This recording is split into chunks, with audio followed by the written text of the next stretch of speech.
Greetings and salutations, fellow Harlemites. We're back to cover the third of Marvel's Netflix series, this time featuring a beloved fan favorite that we met in Jessica Jones. That's right, it's the original Hero for Hire. Join us as we delve into the honorable show and character as we begin Unlocking Luke Cage. You know, Power Man. Yeah. All right, Dragon, we are back. We're talking about Luke Cage, Season 1, Episode 10, Take It Personal. Oh, man. This is a ramp-up, Dragon, I gotta say. I think Episode 9 was a little on the slower side, but Take It Personal, it is kind of a chess piece setting up episode, you know what I mean? There's a lot of positions being put into place. There's a lot of Luke, like people are now kind of colliding with each other, but I'm excited to see where it goes. How you doing tonight, Dragon? I'm good. And of course, folks, we've watched this season. Dragon and I both kind of did the binge watch of this when it first came out. But now, as a build-up to the Defenders, we're going through specifically the second half of Luke Cage. Because, of course, everyone talks about how great the first half of Luke Cage is with the awesome Mahershala Ali as Cottonmouth. But, Dragon, you and I are having a lot of fun with Diamondback. Dragon, I'm sorry, this might be a little out of line on my part, but can you just give us a tease of what's to come with Diamondback? Are you just sure? A little taste? Yeah, just a little taste. Okay, I'll give you a little morsel. I'll give you a little morsel here. Okay, here we go.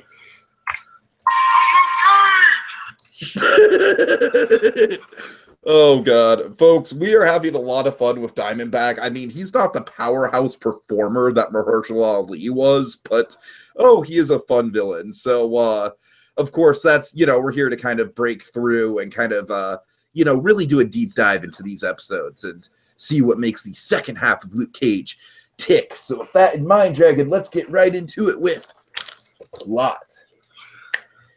All right, folks, here's the lowdown.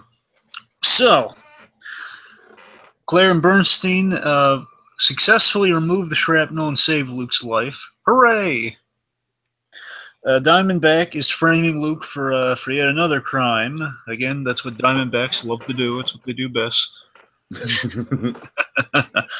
Yes, and meanwhile, Mariah Dillard is, basically pushing, beginning to get things in the works for the Judas Bowl to be mass-produced, working on that plan there, which essentially leads to a lot of mounting tension between the people of Harlem and the police. Luke is very hurt, not physically, but now he's very hurt by a revelation about Riva, and he destroys Bernstein's lab out of just sheer disbelief and anger at everything of this program that brought him into being all superpowered has caused him and wrought his life. But not everything. Importantly, something was not destroyed. Claire and Luke get answers in Luke's hometown of Savannah, Georgia, about Willis Stryker. It's going to pay off in the long run, very much so. Luke returns to a rally at Harlem's Paradise. He ends up saving Misty from Diamondback, which leads to a big closed-in shootout with Luke pinned down. Bum, bum, bum. That's the episode. Well, sounds like a pretty damn good transitioning point, Dragon. To Power Man's Plight. Yeah. Does that count as a swear, Dragon? Sorry, the D word? Yeah, it does. Yeah? Okay, it does. Okay, just checking. I'm saying Pop's counted it, so we have to count. All right, just go by Pop's rules. Pop's rules. All right. Anyways. All right. Okay, let's see. So starting with Luke here. So Luke, I like that with Luke here. He's on the road to repair in this whole journey that Luke's been on, like the injured Luke story. It's kind of a mini arc in between our stories here in a way. It's kind of it's like a 3-part Luke injured story, and but it does flow naturally like the whole Diamondback onward second half of the season here, where I think this episode has a lot more forward momentum for Luke than the last episode did. The last episode was kind of just Luke sort of dealing with his wound and kind of like just the wound getting critical again, and it felt a little repetition. And this was like the opposite of that. As you said, Dragon, I like the analogy where like as the physical wounds start to heal, emotional scars get ripped open, and it's just like a big like, okay, here we go again. We have to just kind of resurface with Luke and just get deal with more of his trauma. So yeah, I mean this whole, I mean, to me, I think the reason this one kind of ends up being better than 9 is because if you look at it as kind of just all the stuff where Luke is injured, you have the first episode 8 is like he's shot but he's still soldiering it on. 9 is like he literally is in no good shape. I mean, he's almost about to die. Right. And this is kind of the ending, which is why it's kind of big and bombastic, and it kind of takes us into the next story. And again, with this one, it's not a physical wound, but it's a different sort of wound. So we're transitioning it through that, less physical, more mental. Yeah, and again, there's not a lot of action in the Luke storyline, but there is some very cathartic moments, especially I know one that you are very partial to. And also there's a big kind of action beat at the end, so it kind of is a good transitioning point into the action proper with his character. Yeah, and it's like this. After being forced to, if your heart goes out to Luke in this episode, because after being forced to literally, you got to remember this, folks, last episode, he was put through the physical ringer, last episode, being put in essentially the same process that gave him his powers, and having even worse stuff done to him. He's forced to relive that trauma, again, mentally, of the past as well as physically, and he comes out of it and he learns, just as he comes out of it, he learns his North Star in all his life, the thing he always kind of knew to be true, that he loved Reva. Reva was his life, in many ways, his wife and his life. Goes hand in hand with that.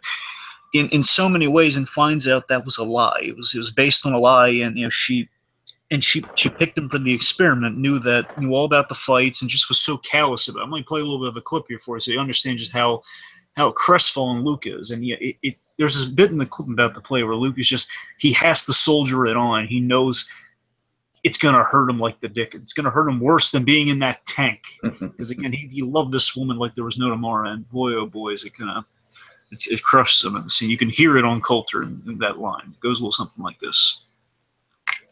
He's interesting. Intelligent. There's a fire that burns within. Even when he's not engaged, you can always tell he's thinking. He's educated. He's not used to being incarcerated, but he always carries himself with pride. I think he's one to watch. Lucas's increasing loyalty to squabbles is an asset. I think Rackham's assertion that Carl wanted to protect his friend will make him more willing to take part in the fight for Elsa is accurate. Quick story. Sure. Okay. Subject Lucas is beginning to unravel. He doesn't shave. He doesn't groom. He used to fight. He's actually beginning to hurt people. Physically, by far, he's the best subject we've had. But it remains to be seen if he'll be cleared for stage 3. Every single subject is fine approaching that stage. If anyone can do it, he can. I mean, that's heartbreaking. I remember watching the show the first time. I was like, oh my god, that was such a gutsy move to do that with Reva. Because this is a storyline that we've been following not just since Luke Cage, but Jessica Jones. Jessica Jones, Reva was a huge part of Luke's character in that show. And in this show, the flashback episode to how he fell in love with Reva, that was a beautiful little story. It was kind of a one-shot episode almost. And what you're basically doing there, if you rewatch that episode now, you're going to know, watching that, oh my god, Reva, while she's seemingly falling in love with Luke, we know she knew about those fights going on. She's asking what's happening. To me, it really is the Squabbles thing that hurts me the most. Just because Squabbles died because of that whole thing, and she was basically an enabler of that. Exactly. And I don't know. For me, the thing that strikes me is the fact she was all crestfallen about the fights in episode 4, and now it's like she was in on from the beginning. She knew about these fights from the beginning. Right, oh my god, that's so. She knew what she was signing Luke up for. In a way, she's partially, not entirely. Most of it's Rackham. Bear in mind, majority of it's Rackham. Like she's just and that's the tricky thing. We don't know how complicit she is in this, but she's going along with it. She's just calloused by it, which is heartbreaking. But Luke, he was attacked by Shades and Comanche because of Rackham, but Reva at least knew about it, and she pretended not to. Mm-hmm. but at the same time, she she championed him and got him in there for for the process to heal him. And you do have to question though now, was it like a desperate science experiment of like, hey, he might not live, we got to do the experiment now, versus save him, I love him, please do it now. And again, Luke was groggy and out of it when they were having that conversation. We, the audience, didn't know at the time. It's great. It's mind-bending storytelling. Kind of good unreliable narrator use there. Yes, and it's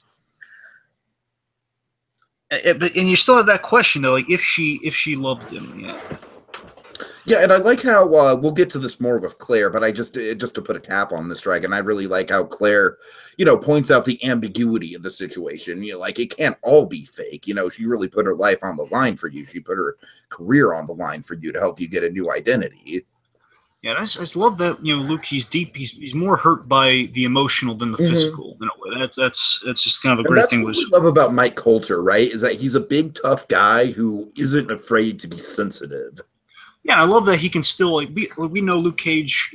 I love how he bounces back from this too. That's another thing. Without getting to the Claire stuff too much, I like that he is able to bounce back from this. He's such a wise man in many respects. He's just such a he's the thing we're gonna get in Defenders, the self-righteous con. The guy who was in prison who came out a lot smarter and a lot wiser and a lot kind of again, a guy who's going to take his breaths and kind of like he's not going to lose his cool left and right. This is a guy who processes things, and he processes it and he comes out better for it. But we get kind of the jokey, the kind of the jokey cornball Luke Cage we all know and love, kind of having moments like this with Claire. Who are you?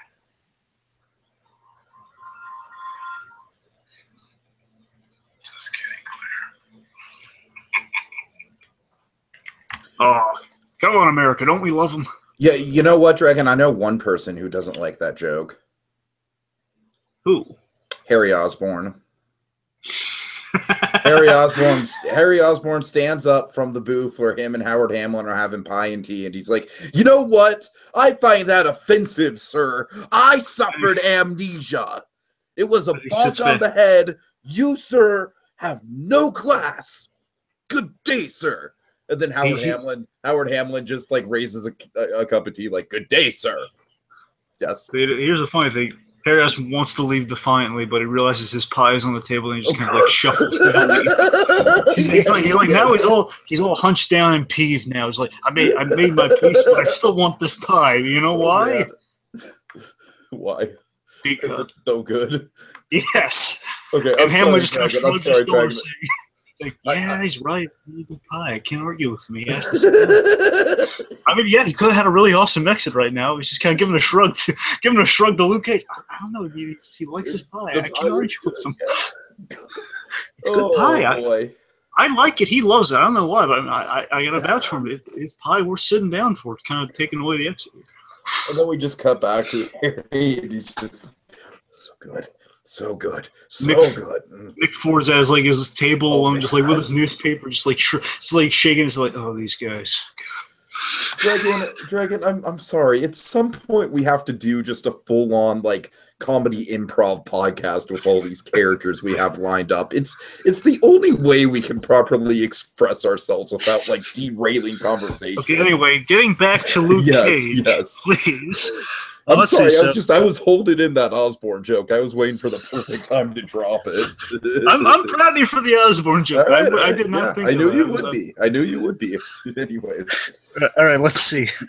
Getting back to where we keep going with Luke here is so yes, in a way he's outraged by this. He renounces his painful past. But at the same time, before, again, initially in that scene with Claire, I'm focusing on Luke's side of this. I want to work in the whole conversation, like what gets there. But let's just say, that's the thing. I'm kind of like tap dancing around the Claire stuff. Yeah. Essentially, Luke, he's outraged, and he kind of contemplates essentially leaving his own show, which is kind of funny to me. But he's essentially like, you know what, I'm just gonna get out of here. There's like a lot of bad stuff going on. Alfred Woodard could be the main star of this show. But we have to get new title cards. No, but seriously, he's outraged, and he wants to renounce his painful past, but he still needs one element from it. He needs to go back to Savannah, Georgia, and again to do kind of the responsible thing and preserve his present life in Harlem, to keep going forward, like again he's been talked to. he needs to delve into the past one more time, and you get end his current haunting by Willis Stryker. Yep. You know, he feels blindsided, betrayed by, but again, he processes it calmly so he can, importantly, move forward. And we'll get more on kind of how Luke processes through this down the line, I suppose. Sure. Okay, and speaking of new title cards, let's get to our next segment. Pow! Deconstructing Harlem, where we talk about the supporting players and their connection to the city they love. That's a Let's talk about it. Pulled out of my ass, but I think it works well. Let's talk about a champion of Harlem, a champion of this segment, someone who definitely represents Harlem in many ways. Oh boy, for good or for bad, Dragon? Maybe a little bit of both. That's kind of the interesting thing about the character. I'll take the Guardians of the Galaxy answer. Yes, Tiki, a little bit of both. Yes, a little bit of good, a little bit of bad, a little bit of both. Star-Lord's just like, yeah, lady, whatever you want. All right. Anyways, okay. No, seriously, I love Mariah this episode, Dragon. We keep saying like Diamondback is sort of just the fun, goofy villain in a lot of ways. Like he does have the personal connection to Luke, but you know he's just got a lot of good one-liners, and he's a fun presence. Mariah, I think, is kind of the true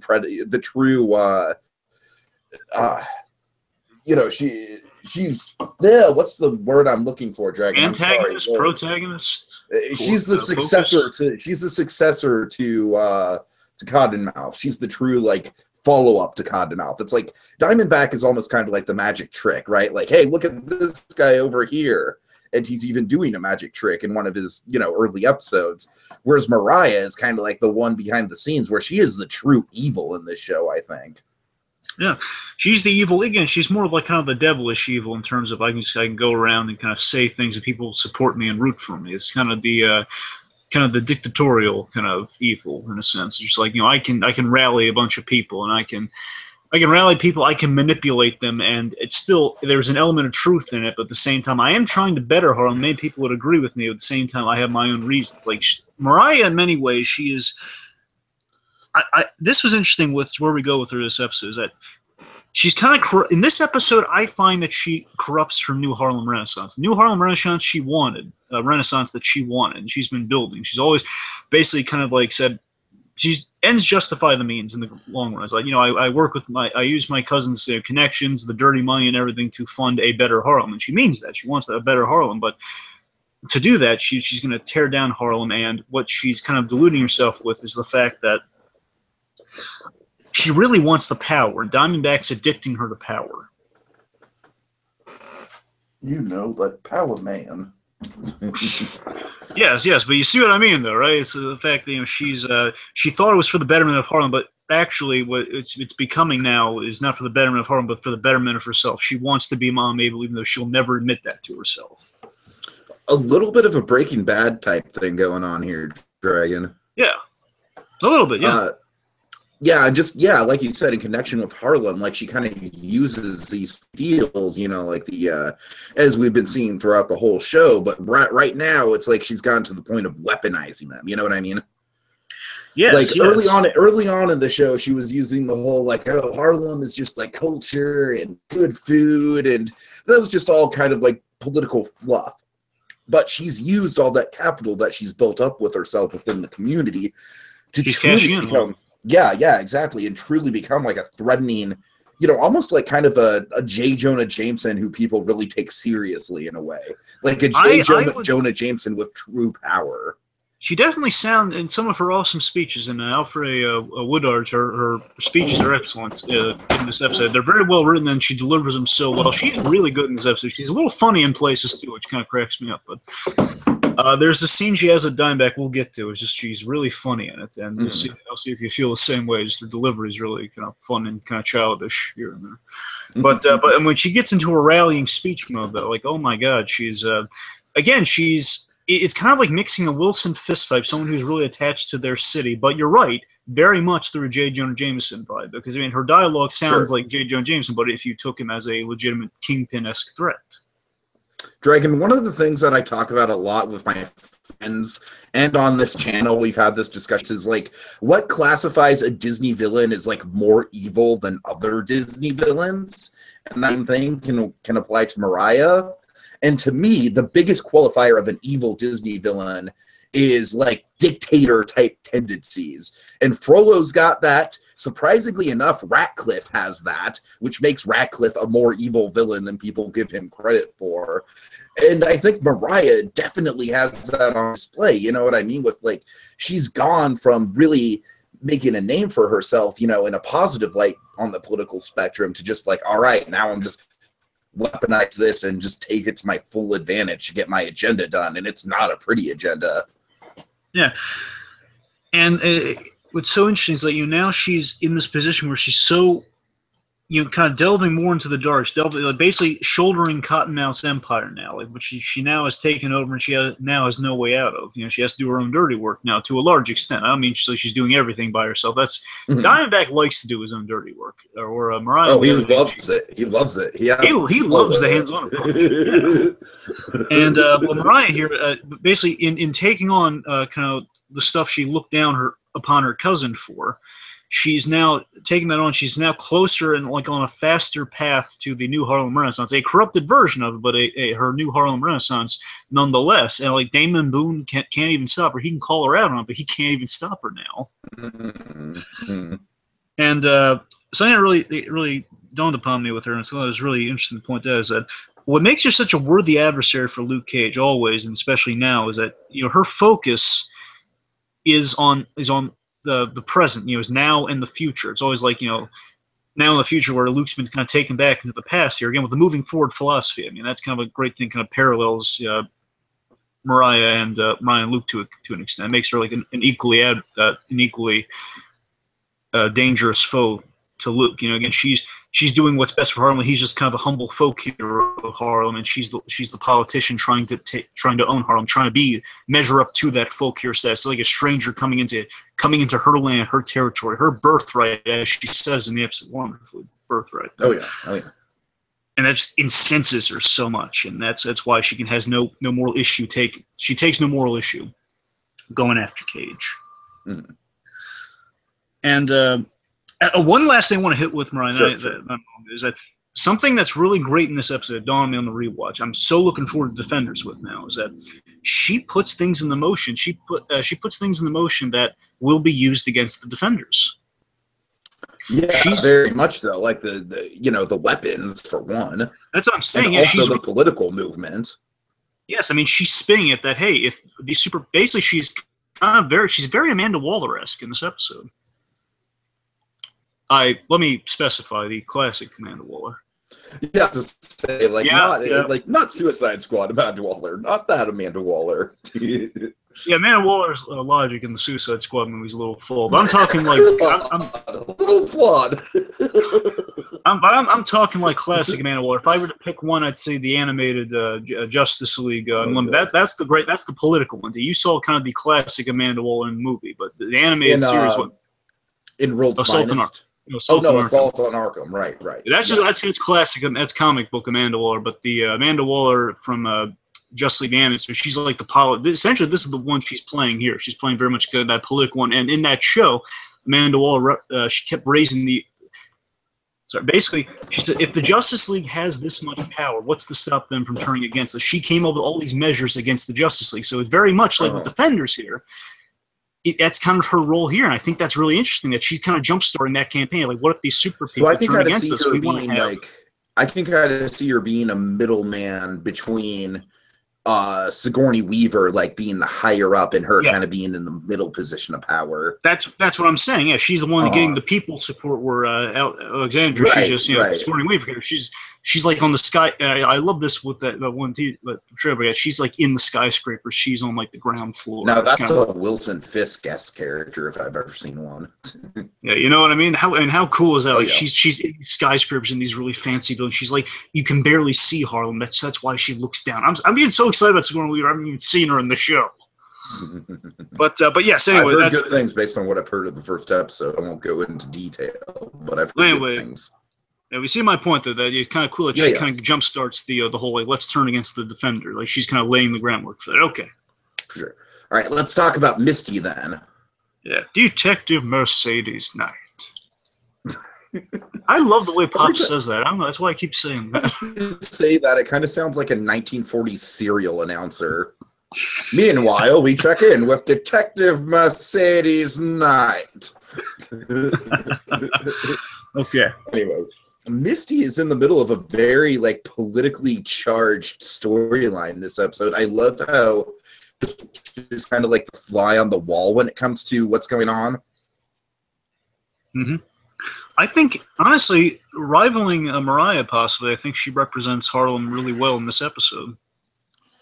Oh, I really think she does too. Yeah, because let's face it, Dragon, this episode takes on a very hot button issue that's still incredibly relevant. Not to date this podcast right now, but just say there's a little movie starring Will. That's how it's with police brutality involved, and this episode takes on the issue of police brutality, and I think it does it in a very, in a very sort of subtle and in respectful kind of way on both ends. I think. Does. It really does. I can't wait to talk about that when we get more kind of highlighting the great elements. But yes, you're right. It's one of the best things about this episode for me. Because it makes you sympathize with. Of course, it makes you sympathize with the kid who got beat, but it also kind of puts into perspective the mindset that the officer is in. Which, for a lot of police brutality-based media, you don't get that perspective from the officer, right? Again, both our guys are not in the wrong, but I'm sorry. Obviously, they hop over steps, but at the same time, though, we understand why he's getting so amped up in that scene because his training officer was injured, and the guy, he knew the guy. The guy had kids, he had a wife. I mean, every cop loved this guy. And at the same time, it's Officer Albini. That's the officer who gets killed in the episode, but. James, I think it's James Albini, but anyway, Jamie Albini or something. The point is, you understand what's getting him, why he's so. Again, he has misinformation. Luke Cage is the guy, but Harlem loves Luke. A large majority of Harlem loves Luke Cage, so no one's going to believe him. And that's you don't believe that. Again, the fact is, my guy's dead. And they don't know Diamondback at all. So Luke Cage is the only culprit. It's a mixed. It's a mixed issue, and it's oh boy, you feel so bad for these guys because if they just understood each other a little bit more, things wouldn't have gone down so terribly. Exactly. So what I like about Misty's storyline is that while she's getting breathed down her neck by Priscilla about pursuing Luke instead of pursuing Diamondback, and she's looking for all these leads, at the same time there's this really, really tense situation going, and Mariah Dillard's about to make a big, she's about to blow it up into a big thing, and Misty, in spite of the fact that she doesn't want to see that happen from a point of view of the city kind of going into chaos over it, she's got to admit there is a problem in the department, and the department is certainly not looking in the right places. Yeah, I will say this. The only issue I have with the episode on the rewatch, it's not a big issue. It's just we need it for plot reasons, but I wish it was just, I don't know, finessed a little bit, but it's kind of asking for the moon on this. It's a hard thing to finesse. I think Straight to the moon, Alice. Yes. I think Priscilla's choices, I call into question because they seem not smart a little bit. I can see that. Because here's the thing. I mean, again, I'm mixed on it because I kind of feel like it's just sort of we need her to be this way because plot. At the same time, though, again, I just give me the benefit of the doubt here. I mean, yes, it does seem like an issue of, okay, Priscilla, again, Misty's chasing a lead that she's saying, hey, this might be another player who actually did this and might be the guy who took my gun away from me, And Exactly. Yeah, I'm with you. It does kind of annoy me that, she basically ignores the situation that Misty was in and just kind of gets hyped up in the, in the cage ground. Yeah, and it's just for plot reasons we need to be kind of steering people in the wrong directions. But I like that at least Misty does kind of set her down the right path, and Priscilla does atone for it. So again, so that's why Priscilla's my one nitpick with the episode. But aside from that, let's see. Back on Misty here is the focus on her. Again, I think she represents the people of Harlem because she's the representation of the people who are on Luke's side. Because now that she knows Diamondback's on the table, she now knows absolutely Luke was set up, he was framed. So she's not really after Luke. She knows Luke isn't the guy, but at the same time, looking the Diamondback, she does happen upon Luke's past. So now she knows more about Luke. She knows essentially She doesn't know that Luke has a brother, but she knows that Luke and Will Stryker, how they know each other. They were friends. Mm-hmm. They're friends in Savannah. Yeah. So but she defends her instinct, which leads her ultimately to Diamondback, and she gets, of course, she gets wounded in the process. Okay. All right. And she would have been dead if Luke. She would have been dead if Luke wasn't the man that she hoped he was. And again, her faith is rewarded because she would have been dead in that scene, and Diamondback would have gotten his revenge of says, "I'll hurt you later," and of course he did hurt her later. Right. Yes. Okay, cool. So let's transition then to Diamondback himself, the man, the myth, the legend. The shiny object. Oh, yeah. So yeah, Dragon, as we've been hyping up, Diamondback is just so much fun. Like I said, he doesn't have like the Shakespearean nuance of a Cottonmouth, but he doesn't really need to, because as I said, I think all that plot kind of transitioned on to Mariah, and Diamondback came in as sort of like, all right, you know what? You want a fun character with a fun name? I'm going to give it to you. He's such a showman. Honestly, I think a part of it, and I think a lot of people would agree with me, is that Diamondback is he's more of like an off-the-page comic book villain, and it's so cool and it's so fun. Where That's a good way to put it, yeah. Or Cottonmouth, and of course later on with Diamondback, we're gonna get super faithful with him too. I mean, he already looks very much like Diamondback. He's gonna look even more like him towards the very end. I'm not even talking about like the way we do Diamondback now. I'm talking about like the original Diamondback. We're going that back in the '70s era Diamondback. He looks very similar to the guy. And with Cottonmouth, he is that more sophisticated, more kind of well thought out, kind of tied into the writing of the show in a way. Sure. Feels very much like a Netflix interpretation of a comic book character, which we've become familiar with over God knows how many shows. Like, and Jessica Jones being probably the best example of like how you have a serialized version of a comic book character. Purple Man, he's not purple, but at the same time, he is just as menacing and as psychologically interesting as you can make him. Yeah, I mean, from all intents and purposes, from what I've heard, they expanded on Purple Man from the comics. They did. At least they gave us a little bit of purple towards the end, though, which is kind of cool too. We kind of had our cake and we ate it too on that, so we got everything. A little bit, yeah. Okay. Let's see. But yeah, it's so Diamondback really, yeah, he does play a very instrumental role in rallying the public against Luke Cage. You know what I mean? He has a very intricate plan in place. He's sort of the first domino that drops in this anti-Cage debacle that happens. He is, and with I think a reason, and this is very simple, and it occurred to me on the rewatch. I don't know why I never thought of it beforehand. I may have thought, but I just never had like a description for it. But very simply, we have the bulletproof man and the man with the unbeatable bullet. Mm-hmm. An arms dealer and a man who can't be hurt by guns. They're perfect matches for each other. No, you're right. That is fun, and of course, Diamondback was built up as the arms dealer from the get-go, so. That's a very pivotal part of his character. There's such great reflections and arch nemesis for each other. It's like if Cottonmouth's like he's like a great sophisticated. He's like, I'm not saying it's the same thing. I'm just saying like, what if he's like a Ra's al Ghul for Luke Cage? Let's say he's like he represents something that he's fighting against. Where you have someone who just is the opposite of Luke Cage with Diamondback and Luke. I can see that. Yeah. Okay. Yeah, I mean, Diamondback knows how to affect people collectively, and that's the advantage he has over Mariah. Is that he knows how to affect people collectively. That's the way he looks at people. He looks at like a populace and how a populace would react to something, and then he knows how to kind of plot a crime in a frame up. I mean, I think Mariah kind of looks at it like as chess or something like that, whereas Diamondback takes it a step further, and he just looks at the whole thing from a grander perspective, like a biblical perspective. That's the thing. He looks at on a biblical level, like what causes panic. Yeah. Like I said, where Mariah is more the kind of classic, like, oh, I'm playing these puppets. Diamondback is like, oh, I'm playing these people like I'm God, and they're my little, creations. Yes.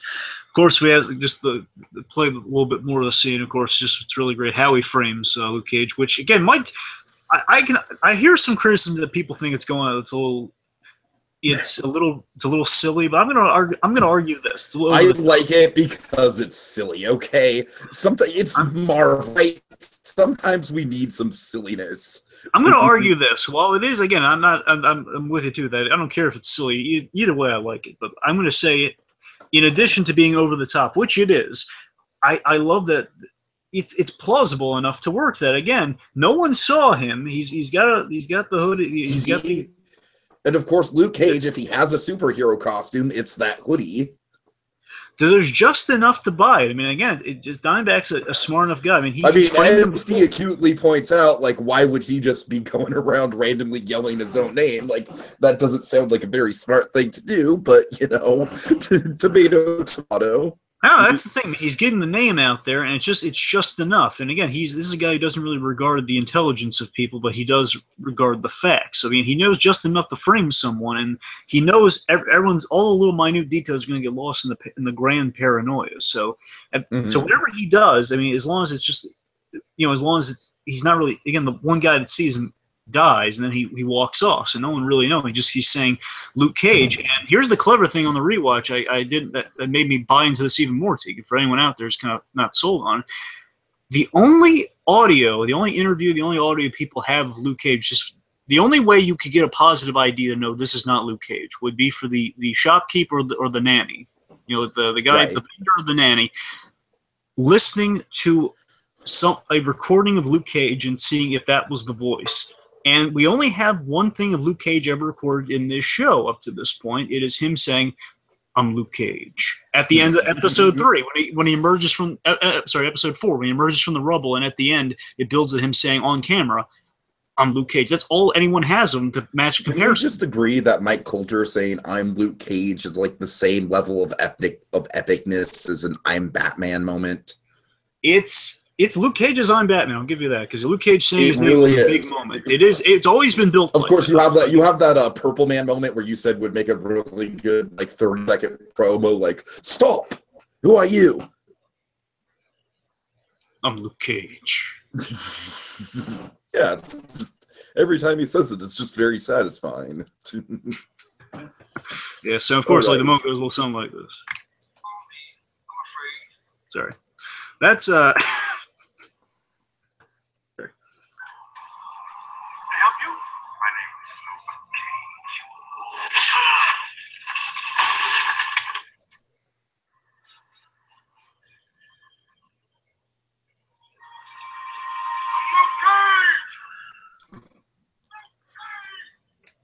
I love that he says it more than once. Like, now he's walking down there again. He just says it so people can. It's silly, but again, it serves his purposes. Let me hit my point here. So my point with all of that is that Diamondback is a smart guy. So while it would seem, as Mariah's going to yell at him later for, it seems like he's just doing random destruction, but it's not. It's targeted destruction. His purposes are serving her purposes. It's effective. It's strategic chaos. That's what it is. It's amazing, but it's strategic chaos, what he's enacting here. Sure. And again, you could always say about him and his machinations here, you know, he's framing Luke yet again, what he did like he did way back when. You could say, if you asked him, who did all this? It's all him. He's afraid of. Let's see, anything else to hit with? Of course, he's attacking Luke's reputation, which of course is really personal for Luke with that as well. And yes. Okay. All right. Well, Dragon, let's get into some partnerships and parlays. Parlays and partnerships. I don't know why. I know. I was trying to be all clever, but it just didn't work. So let's start with I don't know, Dragon. I gotta say, Nurse Cage is starting to grow on it. Oh god. No, I appreciate the image of Mike Coulter as a sassy male nurse in like a drama. All right, I can totally see him as that, and for that reason, I'm going with Nurse Cage. I'll give you some Starbursts from the vending machine right now.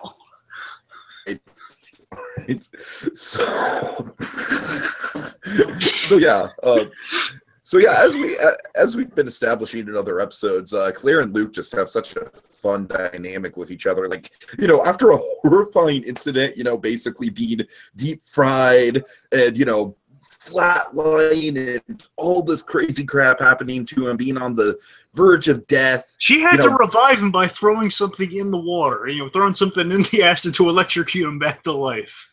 Right. And the first thing he says is, like, he makes a joke about amnesia that offends Harry Osborn, but we won't go down that rabbit hole again. But, just like I said, I just love how, and I like how she, at first she's like, oh God, no, really? And then, of course, the episode takes a serious turn with Nurse Cage. With the Reva revelation. And again, I love that Claire is present through all these moments with Luke, and I love that bonds her together.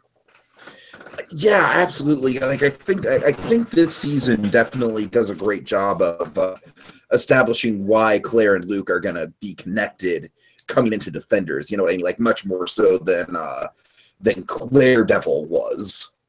And with Claire Devil, and again, great, that's a great one. With Claire Devil, I gotta say, what's the reason that didn't work fundamentally. I'm sure we went over this before, maybe the first 7 episodes, but here it's very apparent that the reason, honestly, I think the relationship starts in this. I think they were friends before. I think this one really, like, now the position's been open for who Luke Cage loves, and I think that's, now it's like before it was kind of eternally Reva, and I think now it's kind of, I think Claire's cemented, kind of got her foot in the door on that one in this episode onward. I think it's when they. Yeah, I mean, he has an awesome Reva. Yeah, and let's see, with the Claire and Daredevil could never work because of that, that dual identity, because of that divide in the personality, because he's always like at war with himself. Am I Matt Murdock? Am I the devil of Hell's Kitchen? And she just loves Luke because for the sheer simplicity of it. He's the guy that she saved. Because Luke's tagline is literally, I'm Luke Cage. Yeah. And with that, with being Luke Cage, it's, again, so simple, and just it's also that level of, like, again, it's like the nurse who saved the patient. That patient went on to do great things, and she's so darn proud of him. That's where the relationship is. That's why she can't get enough of this guy. And of course, we have this because Mike Coulter is a charming man. Of course, Mark Bernard had this great joke of, like, if Mike Coulter walks into a room, women get pregnant. Oh God! Just because. I know, it's just like he based that on, like, there's this thing where Michael always walked up to a pregnant woman or a convention or something. He's like put his hand on the bell. He says it was a girl or a boy, and she melted in his arms practically. Oh my God! Women love Mike Coulter. Everyone loves Mike. I shouldn't just say women. Everyone loves Mike Coulter. He's just so darn lovable. All right. And anyway, getting back on point, we're getting distracted all this Coulter love, but we're talking about 2 kids in love here. That's why we're talking about all this love here. But yeah, so there's this really poignant scene based where Luke's kind of taking it all and he's processing, and again, kind of like the wizened con, the wizened ex-con. Mm-hmm. And and I just love. I think she's impressed with him on a level of, again, he's not like kind of going into a dark despair like Daredevil. He's just kind of, he's taking it all in. He's hurt by it. Again, the man with the unbreakable skin is genuinely hurting by it more than when he was really being boiled and deep fried alive. Right. And with that, I think she's impressed with him, and she's kind of helping him out of this despair by trying to kind of cushion the blow. And it goes a little something like this. I'm missing the first half where it's talking about, like, have you ever seen, reflecting on the moment where he held Reva in his arms and, like, after swimming from Seagate to the shore. And I love the perspective. We can see Seagate from the distance, and now that's where he reunited with Reva. That's where he's contemplating kind of moving on from Reva. It goes a little something like this. The idea of her. I was the only thing that kept me sane and secret. That's what's eating me up inside. I don't think I really knew her at all. I still love her. I love the idea. Not her specifically.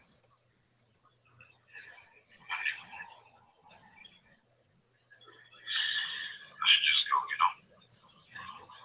just turn around and walk away from all this shit.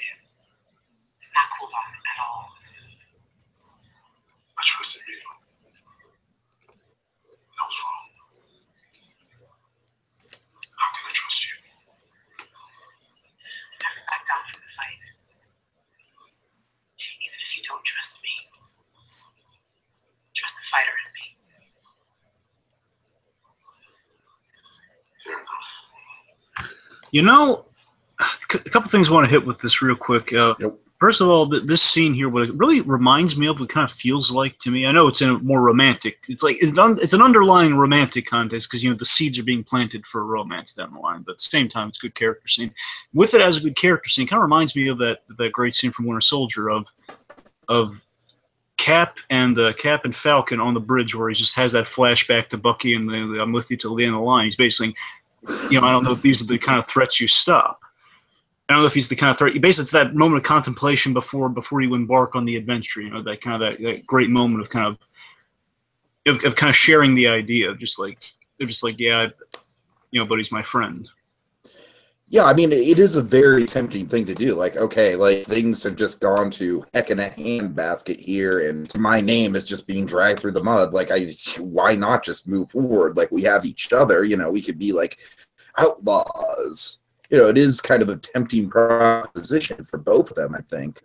But Claire, of course, has to be the responsible adult in the room to be like, no, look, as tempting as that might be, you have a responsibility, and and the city's burning, and we need to get back and stop this, Yeah, I love that Claire's not like kind of condemning him if he did that, but at the same time she's keeping it fun and light at the same time, saying, "Well, we drove all this way, and we can't turn back now." Sure, right. And I think again, now we really hit upon that great thing with Claire. We built up with all these shows is that Claire is very much what Reva represented. She is, she is that. She's the supportive force in Luke's life. What Luke Reva wanted. She's what Luke wanted in Reva, essentially. Yes. But genuine, but actually meaning it, at least to our knowledge, absolutely meaning it. And I love that kind of questions Claire on that at the end, saying, last time I trusted someone, I trusted Reva implicitly, and we saw what happened. And it's unsaid, but it's kind of the same thing with Jessica Jones. Jessica Jones did lie to him a lot, so it's kind of a twofer there. But at the same time, just asking if you can't trust me, I'll trust the fighter in me to kind of fight alongside you. Is really, really nice. So I like the simplicity in both of the things that they're saying. I like the simplicity in the whole, don't trust me, trust the fighter in me. And I also like the simplicity in Luke saying, I love the idea of Reva, but I don't love her specifically, not anymore. So it's just a very cut and dry sort of all right, this is kind of like the period at the end of our sentence. We can move on now.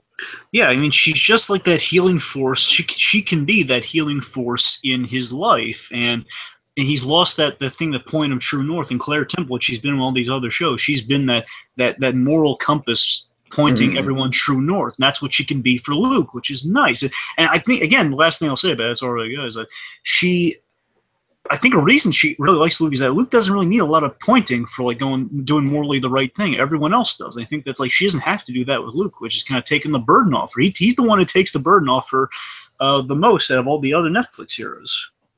Yeah, definitely. Yeah. All right. Okay, let's go to Misty and Bailey. Yeah, Bailey's back. Remember Bailey from the first half of the season? Yeah, I mean, Bailey's been there, and I like this, and this kind of occurred to me again on the rewatch, and there's some stuff I really liked about Bailey, but I won't get into it now. You and I will get down that later.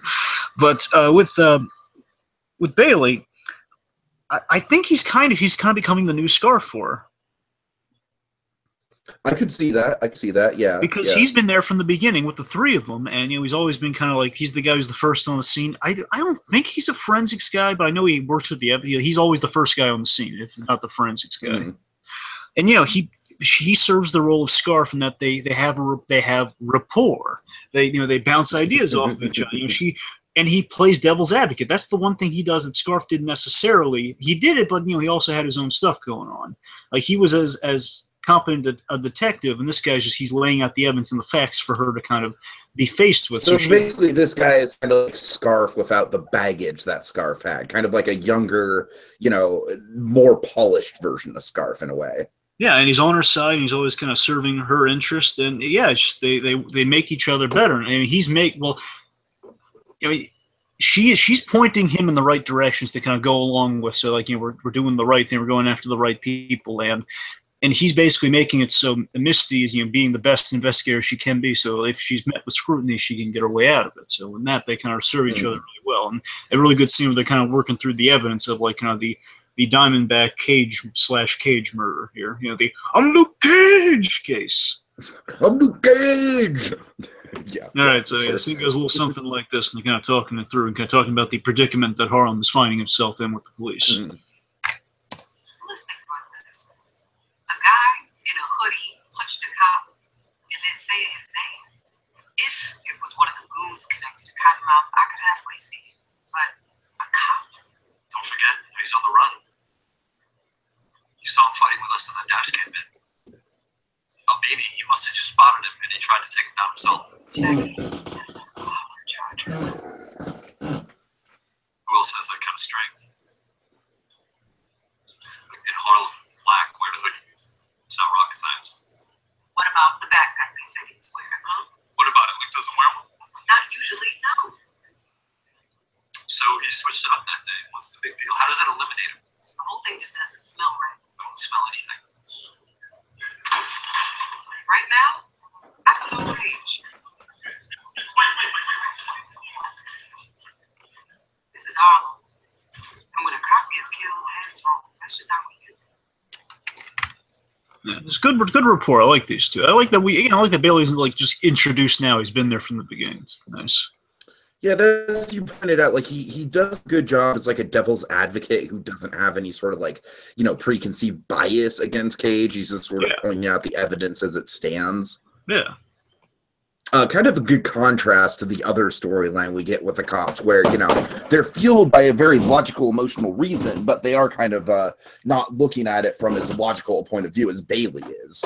Yeah. Where Bailey is sort of all facts and these guys kind of like let emotion get involved. And then, of course, Misty and Bailey are sort of like in the middle of that, where they're, of course, a part of the police force. So, guilty by association at the very least. But, yeah, you know what I'm saying? Like, it's kind of two divisive ways of doing policing at play here. Okay.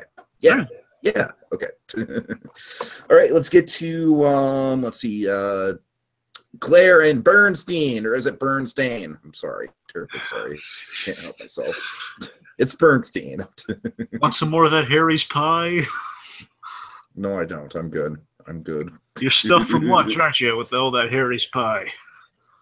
But Jim, it's lunch. Okay. All right. Anyway, inside jokes aside, Claire and Bernstein. So, I like that Claire and Bernstein kind of going off of kind of Misty and Bailey working well together. Claire and Bernstein, I mean, before things go south, I mean, they do work well off of each other in an emergency. I mean, again, he's the scientist who kind of has the setup and he kind of has the gear. I like the line about him, like, I'm not going to let you do a stupid idea alone. I'm a scientist. Yeah, I mean, again, he is genuinely impressed by Claire, and where they differ is on the kind of the moral spectrum here, where again, Bernstein, at the end, he's kind of a Frankenstein type of, Luke's my creation before he's a human being, and I don't want him dead. That's why I was so worried. Again, he's worried about Luke's safety, not for the fact that he is Luke Cage, but for the fact that he is like, hey, this is the only specimen, like, of essentially the fountain of youth. Mm-hmm. And now, I mean, you're going to risk all that potential now by electrocuting them to death. Right.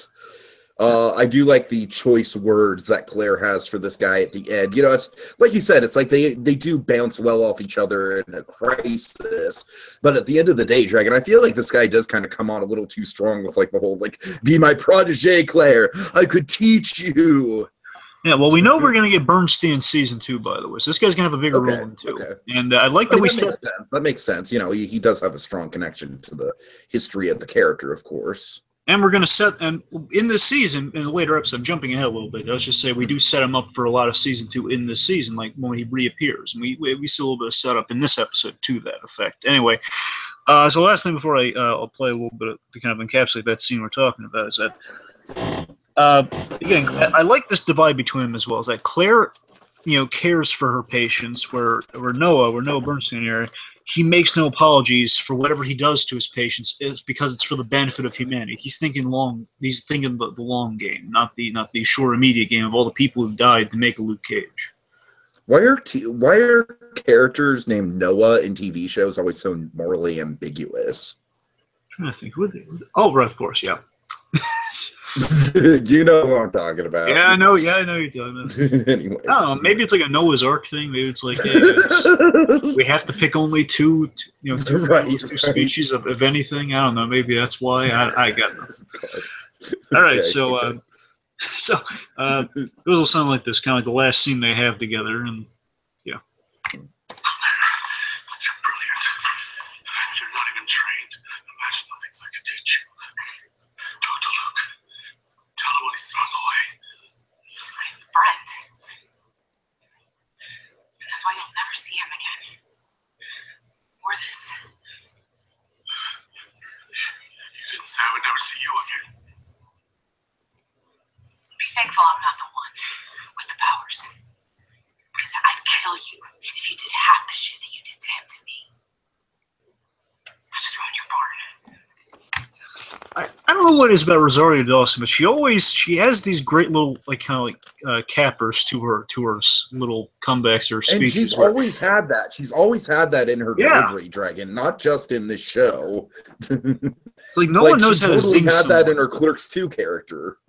Yeah, no one knows how to zing someone like Rosario Dawson with not just ruin your barn. It's like, yeah, that's the line. Good take. Good take, Rosario.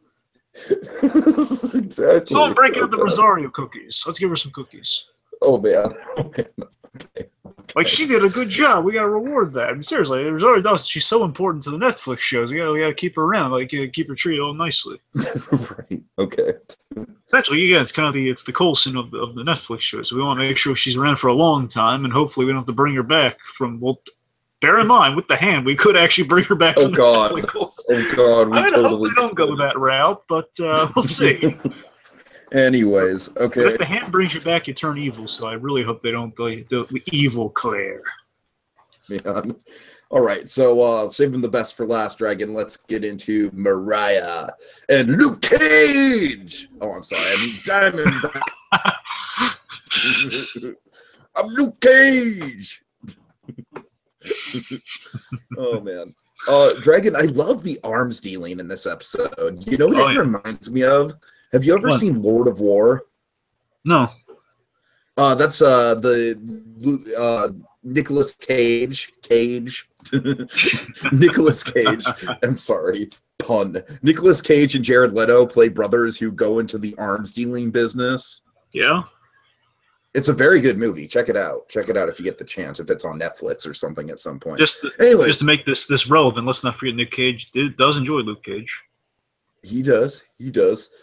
You know, I enjoy the irony of him having my last name. Oh, God. That was a terrible... There was a terrible Nick. Okay. Yeah, relevance, Dragon. So, again, I really like how Diamondback is sort of being the supplier to the antagonistic forces of the Defenders moving forward. You know what I mean? Yeah, again, it gives this partnership between them such kind of a lethal consequence. And again, I would hope the Defenders is not going to forget this, because this is kind of a big deal that we have. I mean, if I'm right, when the Judas bullets are mass produced, we don't. It's not clear what happens to them afterwards. We'll find on the rewatch, because I forgot what happened. I assume they're still in the market, like they're still around, but someone has access to them somewhere. Right. But let's see. But yeah, I mean, these two. What's great about their dynamic here is that with this partnership, Mariah, like Diamondback's seemingly creating a mess, which is basically bringing Mariah back to the days of Cornell, where it's like, oh man, my idiot cousin has yet again screwed my political stuff over because he just can't be discreet. Where Diamondback, he's indiscriminately killing people instead of just being really public with stuff. And and again, seemingly Mariah's like, oh, okay, back to square one. But what she doesn't realize that Diamondback schools her on here is that no, I'm helping you with these acts of criminality here. These are pushing your stuff forward, so you have to go through the red tape and all the legal. Where Cornell's criminal actions, like the things that really got him in hot water. Yeah, they were mistakes that were mostly driven on emotion. And Diamondback is not making mistakes. He's not doing these by accident. He's doing these. He's driven by emotion, but he's not making mistakes. Yes, certainly. And with that, I like that it's kind of this thing where he seemingly makes a mess so she can spin it into gold. Again, spin being the operative word. Exactly. And I love it when he kind of illustrates that for her. You gotta spin this. And let's see. I think to sum it up, Dragon, I think just the perfect way to phrase that partnership, it's the god and the puppet master. I already kind of brought that up, but I think that just plays so well into everything. Yeah, it's definitely like a thin alliance, especially where we're going to go with the next couple episodes. Where these like he is, and I love this with the pairing of them, is that Diamondback is giving her an appetite for power, which is very dangerous with Mariah. She's becoming addicted to power like a drug, and basically these are two power hungry people. Because again, Diamondback all his life has been trying to live up to what he's deified as Luke Cage, is like a godlike figure, kind of the golden child, the guy who now literally has superpowers. He's trying to measure up to him in every way. And Mariah, on the other hand, she's now been corrupted by power, where again she like Bernstein has been doing this for the greater good, for making the new Harlem Renaissance happen, but now she's lost sight of it because of this power addiction. And they're feeding into with each other, and like these two people starving for power with like one powerful city for the taking, they're gonna have to battle each other at a certain point for it. So many Power Man puns I could make right now. So many Power Man puns. But I get what you mean, though. I totally understand what you mean. Yeah. let me play a little clip here, because I love this, and one thing I want to highlight with Diamondback that I kind of held off on with this is that I love he has this. I call it the aquarium plan. One, I just kind of like the way that sounds. But more importantly, the aquarium plan. I love this line. I think this episode's so well written. I really do. I think there were such great lines that have so much great kind of context and thematic implications to it. And one of the lines here, like Diamondback illustrates with his plan, is that essentially he's basically heating up the waters and he has like this beautiful line I'm going to play for you, which is like basically he says like, in the lovely aquarium, or the something aquarium that is Harlem. So when Luke returns, in this kind of this ecosystem, it's going to be boiling. So he's going to have to come to the surface because there's going to be so much heat on him. He's going to have nowhere left to turn. So basically, he's making so when he does return home, if he's not already home, he'll be drawn out one way or another, and he wins either way. So again, like either if he ruins his reputation and he defends himself, he'll be out in the open. If he doesn't, then the cops come after him. Either way, the Judas Bullet's going to get the job done. It's a beautiful scene. Goes with something like this. And one last thing to highlight with Mariah's side of this is that Mariah, Alfred Woodard, she's hilarious in this scene. At the beginning, basically, Alfred Woodard, she does have some very subtle comedy throughout the show, I think. Yeah, and again, later on, it's very serious, very like it's like, oh my god, she's getting away with it. And here, it's just she's acting kind of so childish. It's like again, like a little. She had a day at the Farmiga School of Acting. Dare I say? She had a day at the Vera Farmiga School of Acting. Oh god. So here you go. Okay. So there was more of this, but I had to cut it. So you get like a little bit of beginning in the beginning here. So. What are you doing in my city? It's not yours. Harlem is my birthright. It's mine. Not. When justice is done, it is a joy to the righteous, a terror to evildoers. You quote the Bible like you actually believe in God. Then you speak to me as if you're not actually in the presence of death. Your wings taking you too long. I killed two birds with one stone by sticking a body on Luke Cage. He's hiding somewhere in the blessed aquarium, so I turned the heat up. Old Carl, he's either gonna stand up and defend his name, or he's gonna run and hide like a bitch. Either way, it doesn't matter. I've got to find the big him out. You completely have control. And you're not a real politician, because if you were, you'd flip this. Get your Sharpton on. Make this moment all about you. I mean, I love the mentorship at the end of that scene where he's just saying, "No, you gotta be better at your job." I gave you the push that you needed. Now take the opportunity. Again, he's mentoring her, and it's gonna kind of bite him in the end. And again, he has all the power in the scene, and he's giving her a thirst for it. At the beginning of that comedy I'm talking about, it's just that bit of. She had more of it, but basically where she's still saying Harlem is like. It started off with like a cut to her. Misty and Baylor were saying, was the end of the Misty Bailey scene. Says, you know how cops in Harlem get, it's a heads will roll. Then we cut instantly to her saying, "You killed a cop. There's no use in denying it. I know it was you." Right. And that's it's just so it's like the sister saying you're in trouble. That's kind of what it is. It's like you're in trouble. I know it was you. It's so oh god, that's totally what it's like, Dragon. That's a perfect analogy there. Right. It's like the little sister. It's like Timberlake from Hey Arnold. Okay, one very, very quick thing to point out before we move on. Diamondback just has such such good timing for his profanity. You know what I mean? Yes. He's like the Patrick Star of profanity. He uses his profanity as a sentence enhancer. He doesn't swear a lot, but when he does, it just enhances whatever he's trying to make a point about. I'm sorry, the Patrick Star? The potty, the Sailor Mouth episode. Oh, well, okay, I got you now. Okay. Patrick Star's like, SpongeBob, it's a sentence enhancer. Right. Okay, I got it. I think that's how Diamondback views profanity as well. Yeah, it enhances, baby.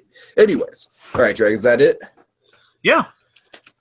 Okay, well, golly gee willikers, folks, let's get to Pops Approved. It's time to find out what gets a big ol' thumbs up from Poppy.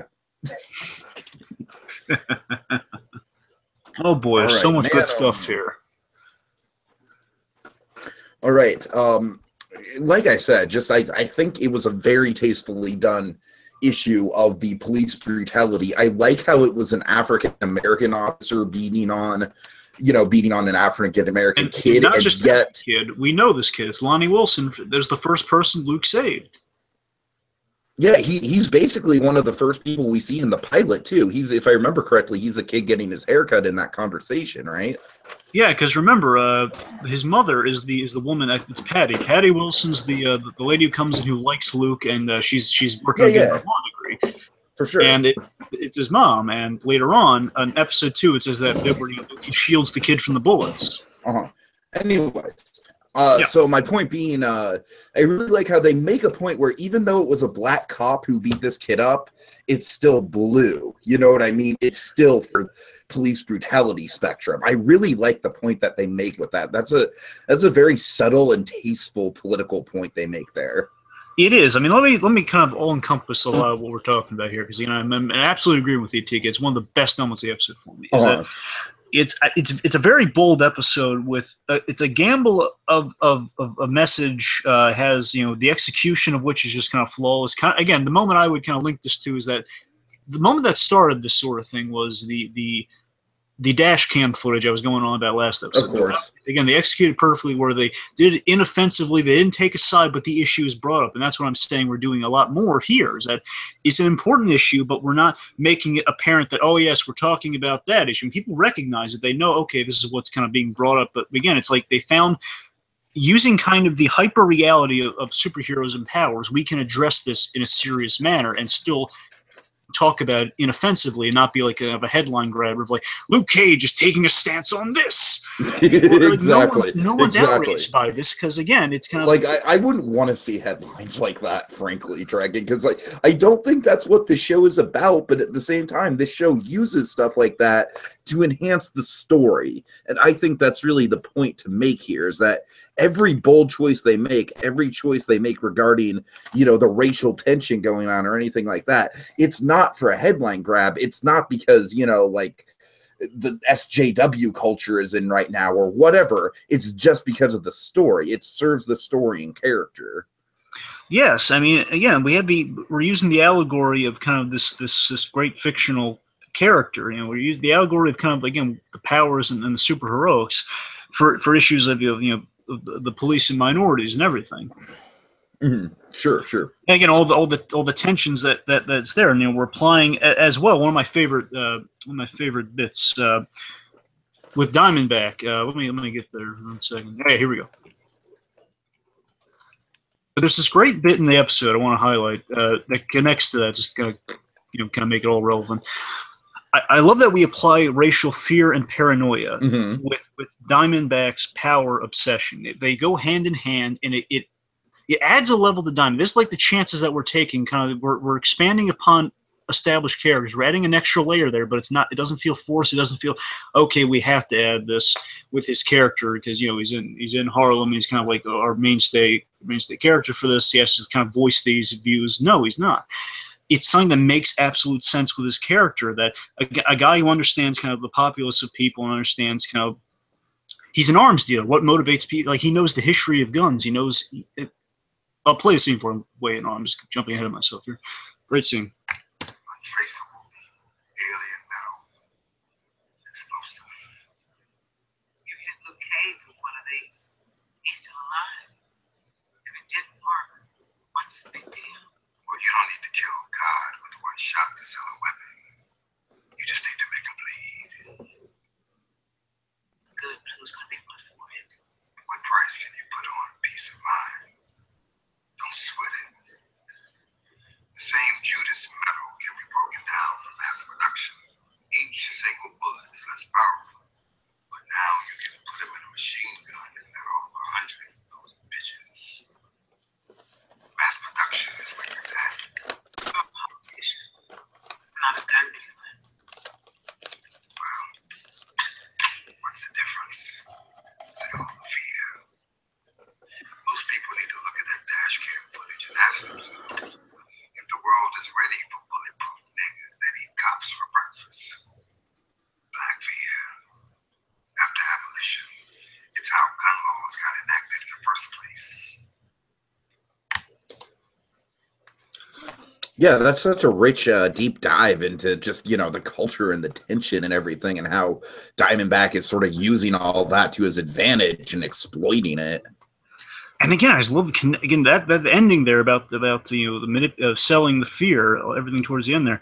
That I think is my favorite bit of writing in the whole episode because again, it's connecting a truth in history with something that serves what's going on with Luke now. Again, something that kind of applies to Defenders. If you had people with powers kind of in a neighborhood, this would be a logical place to go with it. There's going to be paranoia about them, and what have we seen paranoia with before? Again, as Diamondback lays it out. Again, it makes sense, and that's kind of it's that power obsession without feeling force. It's going hand in hand with each other. It's brilliant. Mm-hmm. All right. Okay, so let's see on the Luke side of things. I like how again it's sort of a build up to getting Luke back into the action, but much unlike the last episode where Luke is just kind of in this very vulnerable state and he's not really doing a lot. Luke is both very physically active this episode and in a lot of emotional turmoil, and like I said, kind of turning a new leaf to the whole thing. And they do that kind of transition, as we were kind of talking about with Claire and Luke, very naturally. It's just such good writing with the two characters getting them into that place, and I really like how this, I've heard some people complain about the road trip element to this storyline, but I sort of disagree because I think the road trip element gets a lot of good plot points out of the way. It gets us reintroduced to characters from Seagate. It gets us kind of, it gets us some of the answers we need to the Diamondback mystery. I think overall the road trip is, it's not the most memorable plot line in a Marvel Netflix show, but it's got more positive elements than negative elements, I think. Yeah. I love the crackdown sequence on the Luke Cage, kind of the people of Harlem who are fans of Luke Cage. Basically, we have the scenes where we might have separated the moments if we didn't just cut to "you killed a cop." All that stuff was we saw the police of Harlem just cracking down everyone, like saying, what do you know about Luke Cage? It's really nice. It was a nicely executed. Yeah, there's a little bit of a montage there. Yeah. Yeah, I love that as per usual, especially in the last episode and connecting because it's the same. Essentially, it's the same scene, but with the flat line divide. I love the pseudoscience of how we save Luke. We electrify him to bring him back. We use the salt. Yeah, the saline kind of salt solution there. So basically, we actually cut into him. It's sterile. It's cool. One other pet peeve, just while I'm on it, because every time I watch the, I'm sure you feel. I hope you feel the same way. Okay. This some people point out as well. It's kind of noticeable is that he was shot a lot of times, and it looks like the way they shoot him. We have to assume. Yes. We have to. I got to address it because we have to assume that Claire, because they say they got all the shrapnel. We didn't see that. It kind of bugs me. We didn't see all the other wounds. He had more than one wound. and like he gets all the chest shrapnel, but there's like stomach shrapnel. My guess is that they just kind of cut out the surgery for time purposes. You know what I mean? Like there was more to the surgery that we didn't see. So it's a nitpick because we're just going off. Again, I trust Claire. I'll go with her on it, but I'm saying it's very noticeable that we didn't see. No, Claire just left the shrapnel in him. She's like, "You're good. Just take my word for it. You don't have shrapnel in your chest just eating you alive. You're totally good, right? Right, Dr. Berenstein? Oh yeah, Claire, right. Are you doing that on purpose? Okay. You know, like he walks through a metal detector now. Like, why is it going on? Oh God! Last time I checked, I'm not Wolverine. I came out of a bath like Wolverine, but I'm not Wolverine. Right. Anyways, but yeah, let's see. Is there anything? There's a whole lot of stuff. I'm just trying to narrow down the really important stuff. Very well directed flashback to Luke's past, if I may play a portion of that.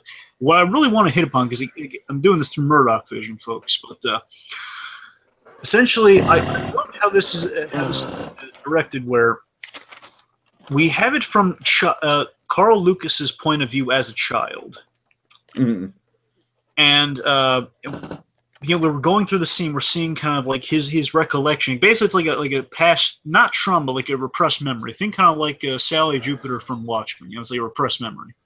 Sure.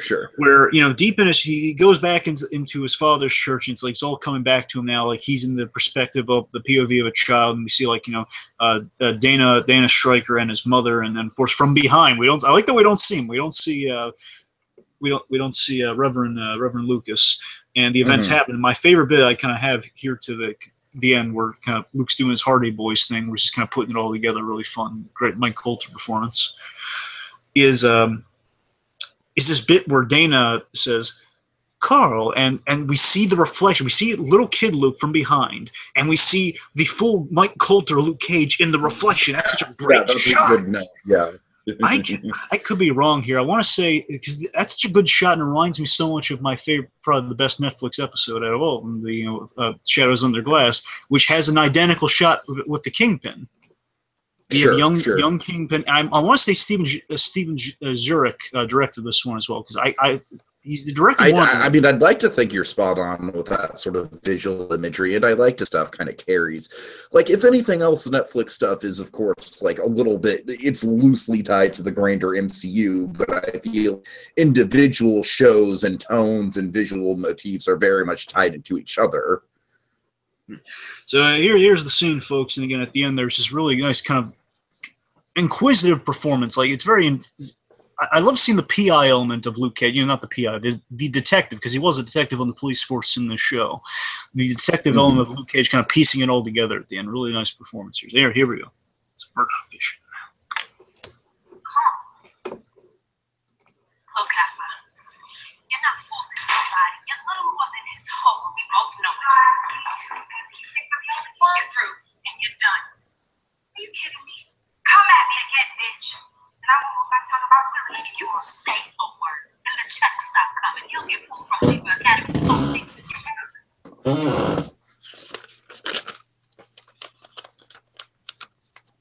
Stryker is my brother.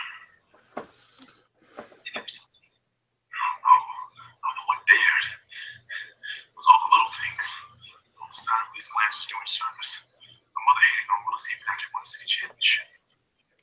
On my dad's competitorship team. It was too evil. For years, my mother couldn't conceive, and then one day, I came along. That's why everybody called me the miracle baby. I hated that spotlight. They should have told you. Had Willis not framed me, I wouldn't have gone to Seagate. No Seagate, no powers. We would still be alive. How is that your fault? It's not my fault. My father started this whole thing. Willis hates me because my father hates the idea of me. But he doesn't realize that my father never really liked me very much either. So where is this grand Reverend Lucas? Why does he get a pass? Doesn't matter. Diamondback is after everything and everyone that I've ever cared about. That's what stops with me. I am my brother's keeper. I think only Mike Coulter could get away with that line. "I am my brother's keeper," make it sound cool without being forced. I don't know. I thought it sounded. I think he delivered it just right. Yeah, and I like the very real world nature of how he connects the dots there. You know what I mean? Yeah. And with that, Okay. I love the backstories we get here with with Lucas backstory. The idea that Reverend Lucas is really a scumbag. In a way, Yeah, yes. The idea was he was sleeping not only with Dana Stryker. He was sleeping with other women, and again he was an adulterer of a reverend. Yeah, and the idea, Luke kind of giving details like what Stryker doesn't know. And the bitter irony of it all is he was jealous of the life that Luke had, but his father was a bad guy too, and he doesn't know it. That's kind of the bitter irony. That's a very Shakespearean sort of thing with the brothers, fighting over misplaced ideologies. Yeah. Anyways, The life you wanted, you're better off without, in a way. The term with Riva, very good. Yeah. Yeah, no, go ahead, Riva. The turn with Riva and Luke processing the events again. The turn with Riva is a really gutsy move again, just kind of turning us on our heads of everything we thought. It's a 2-season arc. Yeah. Solid. Last thing I really have is last thing I really have is just Mariah's political prowess here. How she's just weaponizing everything. Yeah. Let's see. I guess I got two things. I guess. Lastly,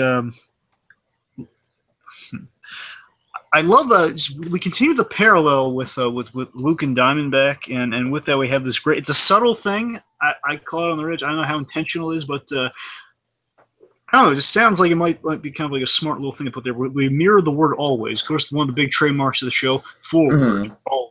Luke saying always, and your Diamondback has an always. Goes a little something like this.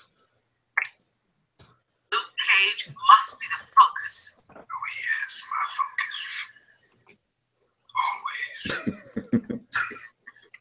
Then we have the lighthearted kind of traditional, like, oh shucks, Luke Cage one at the end here.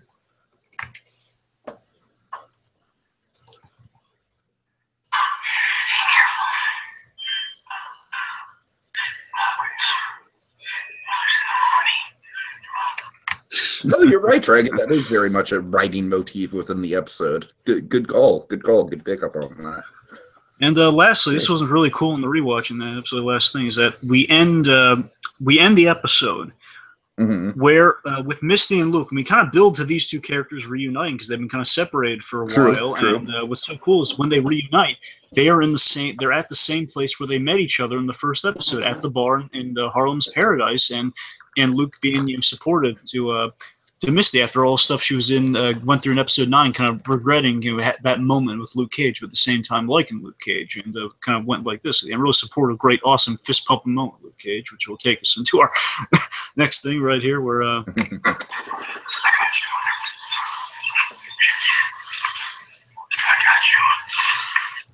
very reassuring. Luke Cage with bullets flying over and taking right. I got you. You hear me? I got you. I'm reassured. I'm safe. We're gonna live through this. We're all fine, folks. Luke's got it. He's got us.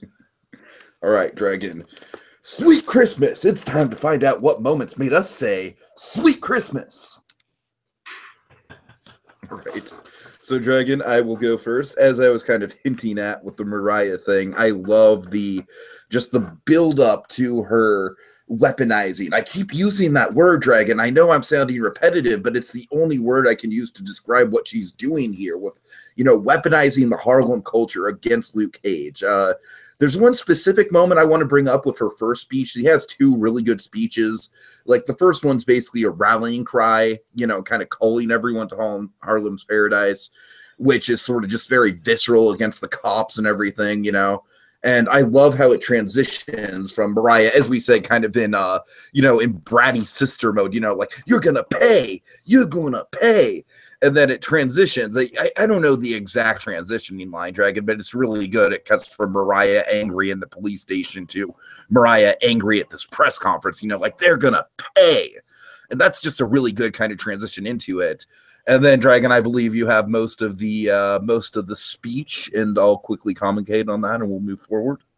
All right. It goes a little something like this, kind of the important stuff onward. Kind of exercised a little bit for another segment we got going on here, but you'll see it later on.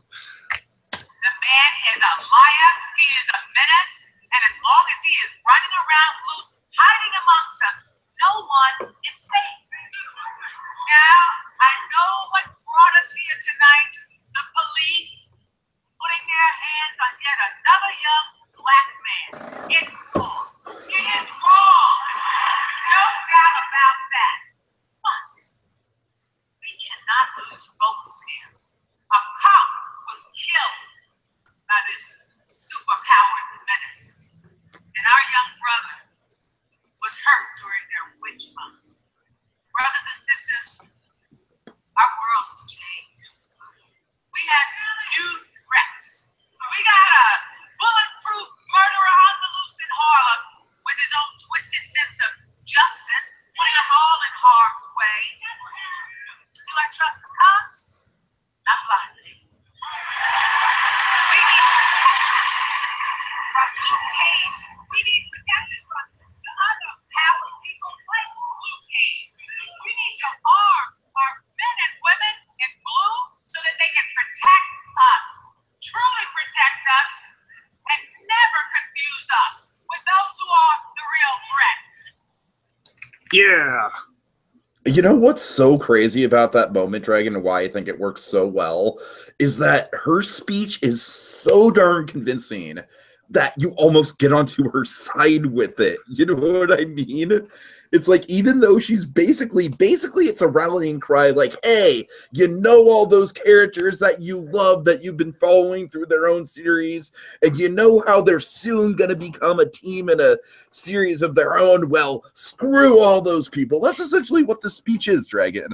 But she says it with such conviction. To me, the moment that really sells it, the moment that really is just like the spice on top of this, that really just gets me in her corner, if not for just a mere moment, is when she's like, do I trust the police?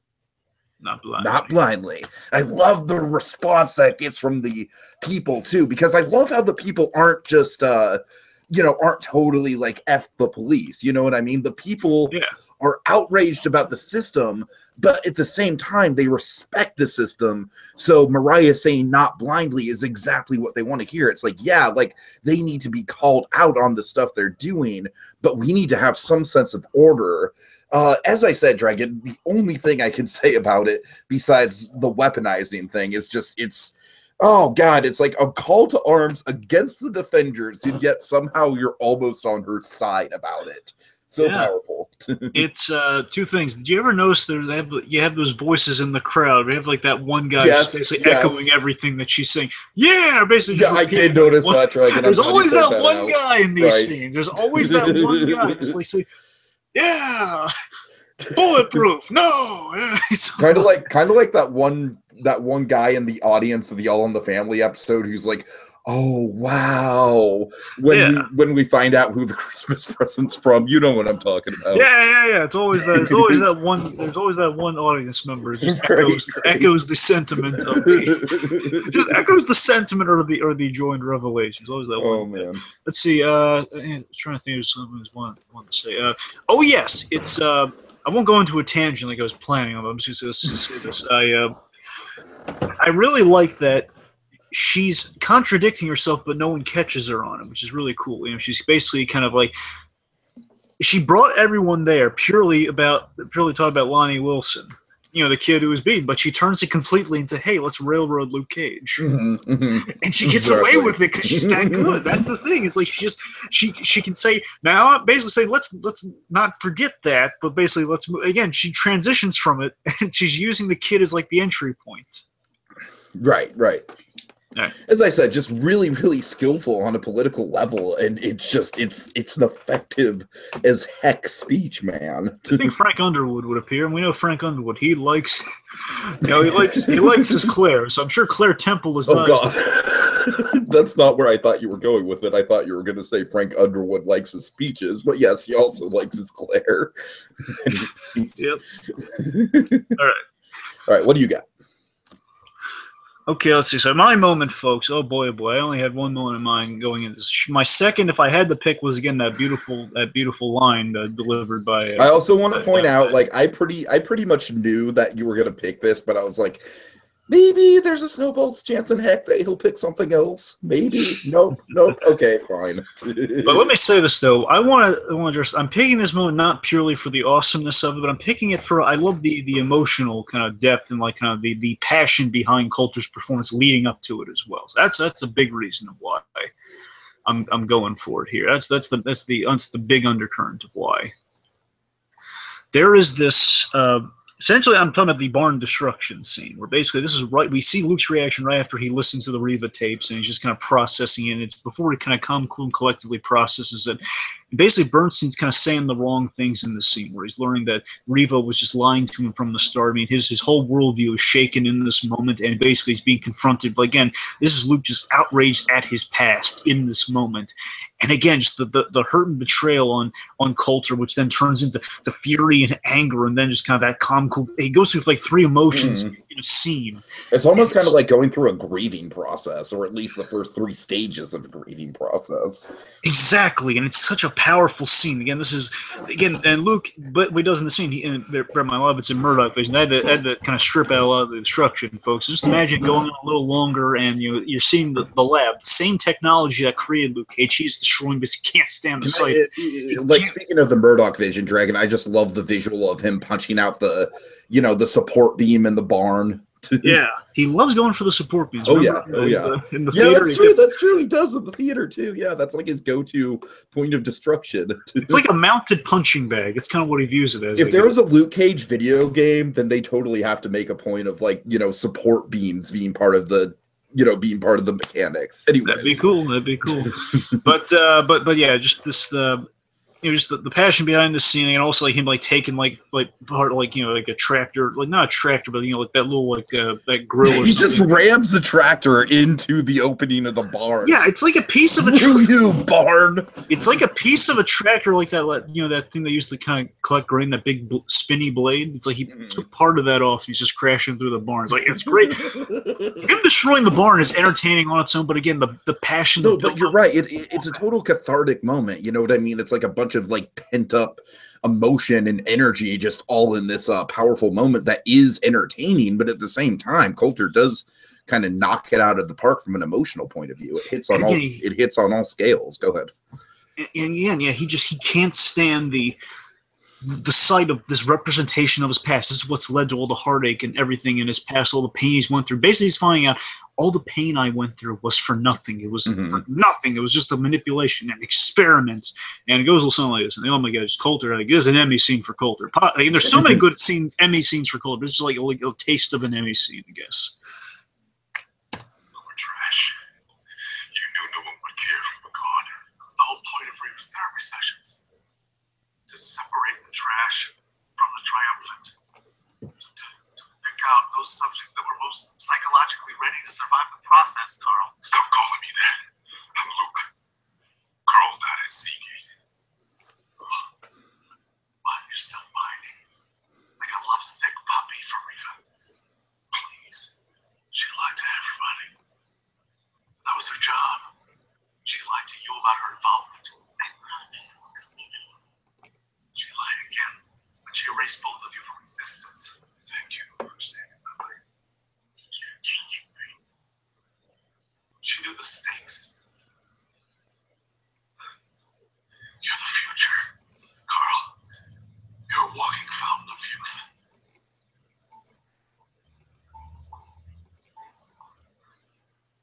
My name is not Carl. I'm Luke Cage.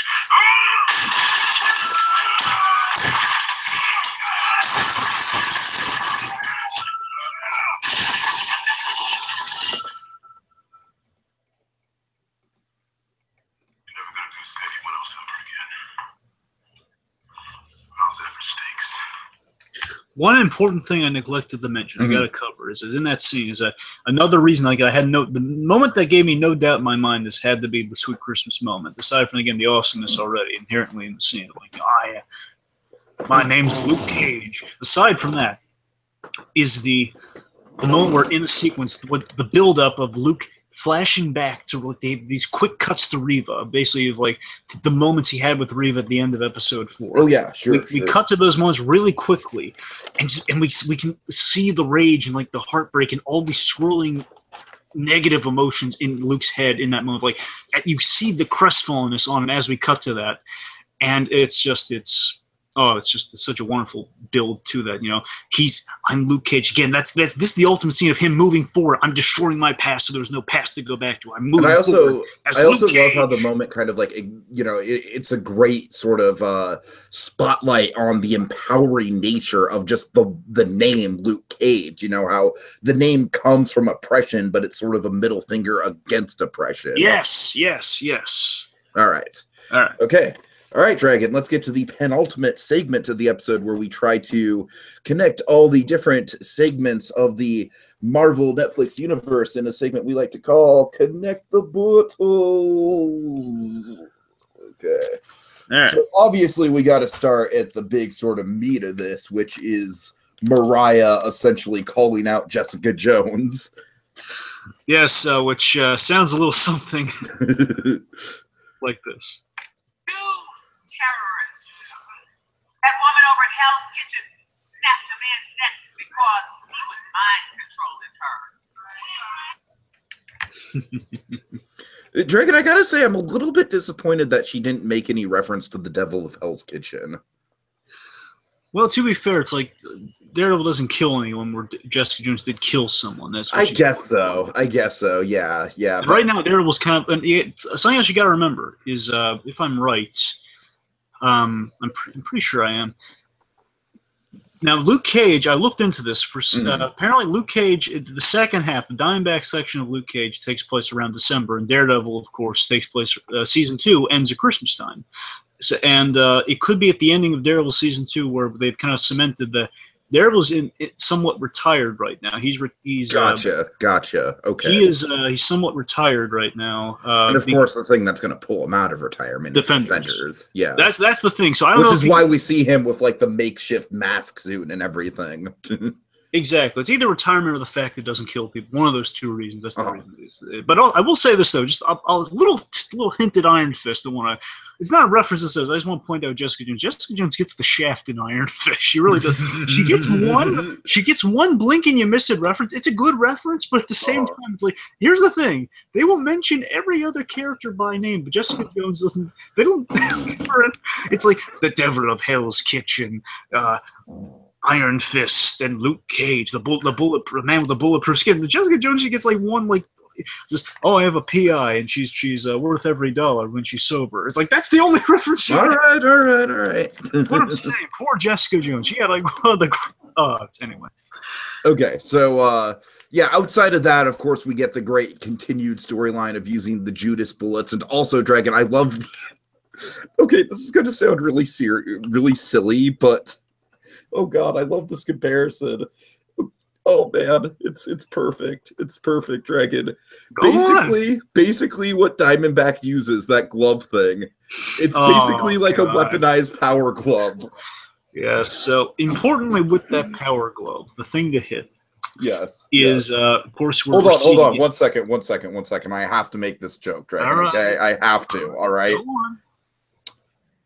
I love the power glove. It's so bad, Carl. All right. All right. Go ahead. It's out of my system. Importantly, the thing to take away from the power glove. By the way, how do you feel about the glove? You like the glove look? Oh, I love it. Yeah, I like the design a lot. Well, we're going to see. It reminds me of the Iron Man gloves in a way. You know, the Iron Man fists. You know, it's kind of funny. In Marvel recently, again, I don't want to date it too much. Let's just say Marvel recently, we had a big tease with the Avengers with a glove. It wasn't this glove, but we had a big tease with a glove. Well, the power that glove is another thing that I kind of equate to the power glove in a way. Anyways, right. Well, no, it's not even that glove. That's a gauntlet. I'm talking about there's an actual glove. It was just an average glove. But anyway. All right. Anyways, I think it's. I don't know what you're talking about, but tomato. Go ahead. Let's see. Let me see. Going forward here. Yes, my main takeaway with the glove here is that we have really let's just say streamlined kind of technology and armor for Diamondback at his disposal, which is going to pay off. So it's introduced here like this really lightweight. I like the lightweight armor. Mm-hmm. I mean, like this hammer, the idea Justin Hammer to compete with Iron Man. We're gonna just building this. I'm gonna go with this halfway because we get a lot more of it later on. To compete with Iron Man armor, we have like the most user-friendly, like kind of streamlined version of it. He's going for style over kind of battle readiness. That's what Justin Hammer would try to do. Mm-hmm. So some cool stuff there. So I'd like kind of the technology to measure up. Again, he's continually trying to measure up to Luke Cage's powers through technology, which is again cool. I am just craving a return of Sam Rockwell to the MCU. Marvel, please make that happen. Again, there is that. Honestly, he could escape if they ever did that. The Mandarin. Somehow if we could get that, I don't know. Oh man, I want him so bad. Anyways, all right, let's see. I guess it's kind of cool that we get kind of a callback to the first episode with Lonnie and Patty sort of being back involved into the main storyline again. I like that we're seeing Luke's positive influence on Harlem through Lonnie, because again, there's this great scene. I didn't feel like going through it, but let's just say Lonnie has this nice scene with the we touched on a little bit with the police officer. Right from the get-go, Lonnie's a smart kid. Again, this is a kid who is inspired by Luke to become a Luke Cage type, a smart, intelligent guy. Inspired by Pops as well. Because of the barbershop, certainly. Right. So he picked up things from the barbershop. Again, that's Pops' goal is being fulfilled here. Where Lonnie, he's a good kid, and he stopped us and he says, "Okay, you have at least 5 different problems." He basically lists off all the problems, like all the stuff this cop's done wrong. He hasn't called his mother, and all he has in his bag is like a half-eaten Snicker bar. You got at least 5 problems, and a bitch ain't one. What? Oh, it's a rap reference. Right. It's a rap reference. All I'll right. take your word on that. Okay, let's see. I got 99 problems, but a bitch ain't one. All right. So, of course, here's a big one. The bootlegger's back. Our favorite bootlegger. Yeah. I mean, he's not shilling Marvel footage, but, he's back. He's back. He's there. I'm going crazy with this. I could have seen like a clip from a previous episode, but a part of me thinks there might have been a quick reference where he just says the green guy, referencing the Incredible Hulk again. I think you could be right. I don't know. I'd have to go back and check the footage. I could have sworn he says that before Luke walks on in this, Right. So he's basically trying to sell the merchandise. And again, like the big other appeal of Harlem, like, hey, remember years back when someone crashed in front of the Apollo Theater? Mm-hmm. Sure. It goes a little something like this. Just a nice little reunion between him and Luke.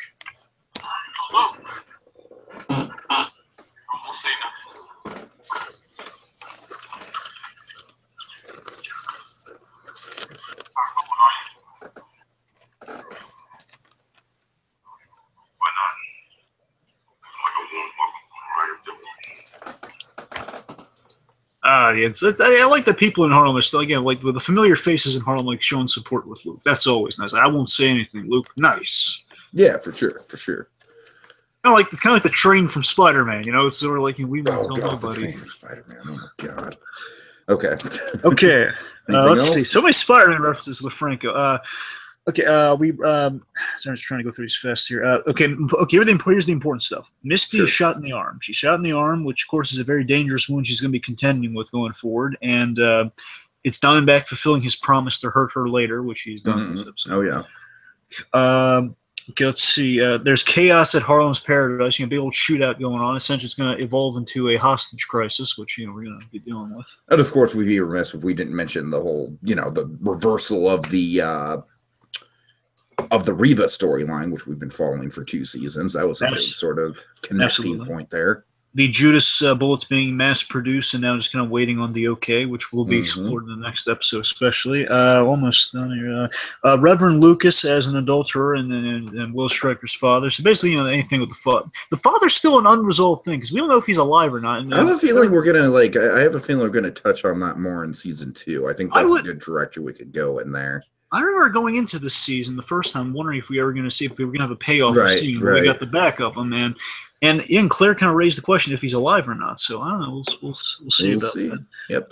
Misty now knows who Luke is. Knows that he's Carl Lucas. So that's an important detail. Again, Carl Lucas of it all will be definitely coming into the forefront soon. Diamondback framing Luke yet again, and I guess that's it's about it. That's all she wrote. Okay. So, folks, as we like to do here, the very last thing we're going to commence is switching the open sign to Mosin time. All right. What are your final thoughts, Dragon? Final thoughts. I thought this, for the Wounded Luke arc, I think it's a really strong conclusion. It kind of jettisons us into the next story. It's very well written. It's very well shot. It's got some big ideas, and it embodies. It's kind of a. I'm trying to find the word here. It's embracing kind of this bigger than. It's embracing bigger than life. At the same time as we're getting these really big smart ideas. You know, we're getting the big smart ideas and we're kind of doing it in this bigger, and we're still doing a thing where, you know, we say, I'm Luke Cage, and punching a guy, killing him. We can still do that. And we can do that and still address like kind of these big issues without, you know, taking a political side on. So I'm super impressed with this episode. It's really good. There's so many, like, this is the point where Luke Cage we compiled so many great episodes. It's impossible to rank them almost. Like for a top 5, it'd be impossible to rank them. Yeah, but Dragon, like, this is exactly the type of thing I was really hoping we would get out of this rewatch of the second half of the season specifically, because I feel like this is an episode that kind of slips under people's radar as they binge the show, and they're kind of just building towards the finale. So, of course, at this point, they just want to go through episode by episode. As I said, I think this episode has a lot of really interesting political points of view at play with Mariah, with the police force.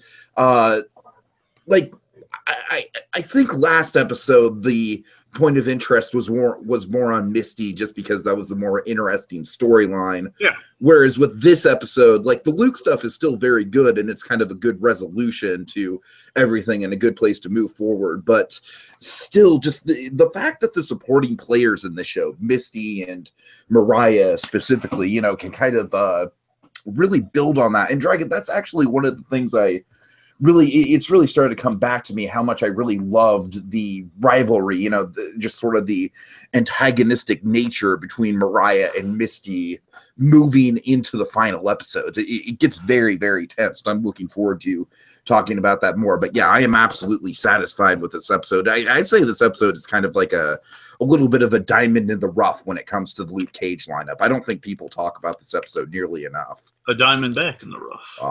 And speaking of Diamondback, one last thing just occurred to me, bringing that up, is that the punching death of the officer, which was Jack Albini, by the way. I screwed that up earlier. It's Jack Albini, but the punching death, the death of Reva. You know, Jessica Jones punching Reva, killing her. So that might be kind of a very subtle callback to Jessica Jones. There you go. All right, folks. It's time to sweep up and sew the bullet holes till the next chapter on the journey. And the immortal words of Henry Pop Hunter: the past is the past, and the only direction in life that matters is forward, never backwards. Forward, always.